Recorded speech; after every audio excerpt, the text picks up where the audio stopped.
I'm pretty sure wherever you are, you're wondering how much the 2024 Ford Territory costs. Well, I'm here to answer that question. Ladies and gentlemen, welcome back to SR Speed Cars, where it's everything about cars from its cool features, cost of ownership, to its practicality. Later on in this video, we'll be opening up its beautiful panoramic sunroof, and we'll be testing out some of its cool features like playing Shabe Maben. And lastly, I'll be taking it out on a test drive. I have a lot to tell you. Kicking off this review by the rear end of this car, what really caught my eye is that the LEDs on the rear of this car, they're so elegant and pretty and interesting at the same time. Moving down the side profile, this car has 19-inch alloy wheels, but the only thing that bothers me is that the rims were supposed to be fitted on the ambient and the trend, not the titanium. They could have gave it that spokey rims and some 21-inch alloy wheels. And the height of the Ford Territory is pretty much decent. It's capable of going off-road and stuff. Again, what I would like to point out is that this Ford Territory is a proper SUV that Ford has ever done. I would like you to comment down below and tell me what you would choose between this Ford Territory Titanium and the Ford Puma. Moving into the interior, as I step in, what really caught my eye again is the two-tone cabin. You have this blue leather covered dashboard. It really caught my eye, I won't lie. And that is your gear selector right there. You have two big cup holders and an electric handbrake and your volume knob, different buttons for your different driving modes and stuff. And that's pretty much it for the buttons and stuff. When it comes to the infotainment screen, I'm not sure about the inches, but then this has Apple CarPlay, wireless Apple CarPlay, and Android Auto. And the screen works so perfect, unlike the screen you find in the Ford Rangers. All models, the screen is kind of slow. Here we are typing in our destination to Lepala, but we didn't even go there, just for the video, just for you guys. And the dashboard layout of this car is pretty much perfect. I would rate it 10 out of 10.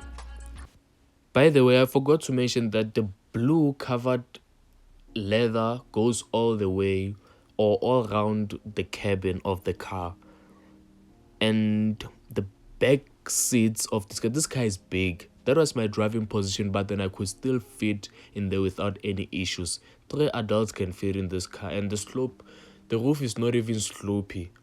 So that's why I'm saying that is big enough. Moving down to the boot space of the Ford Territory Titanium.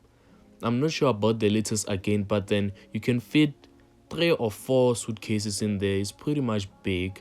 And under there, wait for it, you have your full-size spare wheel and some equipment right there for you to fix when you are faced with issues like having a flat tire and stuff.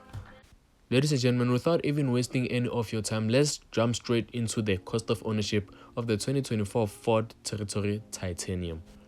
If you were to buy this car cash, you'd pay 721,000 South African rands, and if you were to finance it over 72 months at the interest rate of 13.75%, you'd pay 13,284 per month without the insurance cost and the fuel costs. With that included, you'd pay 17,284 over 72 months. Talking about the driving experience of this car, is pretty much super when you drive it, but then the car is pretty fast.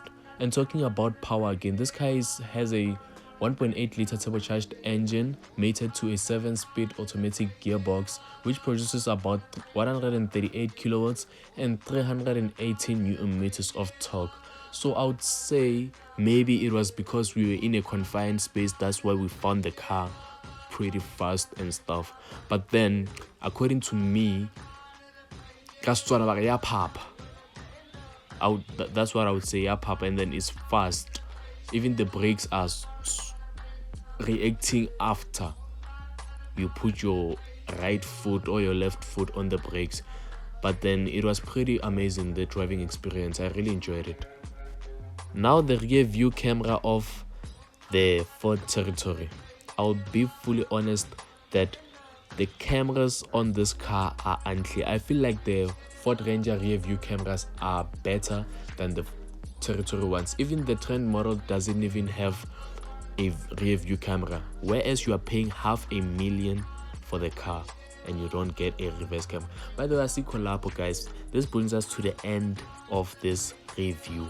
Please make sure you hit the subscribe button and the notification bell so that you're notified next time we drop another video. Catch you in the next one, guys. Hey, you thought I lied? I'm back. I would like to say a huge shout out to Grace in Vonnerboom at Fort Allen just for taking care of us and also for handing us the keys for us to review these cars properly. By the way, I'm vying for real now. Catch you in the next one, guys.